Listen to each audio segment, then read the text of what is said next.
Hi friends, I hope you are doing well.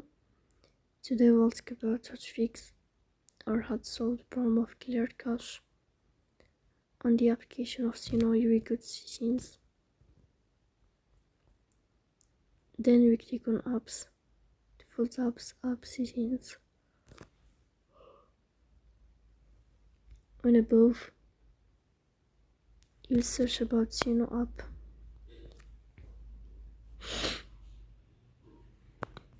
Here we click on First Stop and we click OK. Here you will enter to storage. Then we click on Clear Cache. Here we go to Play Store. You search about Suno app. Then you will uninstall your app and you will install it again, so please don't forget to support us.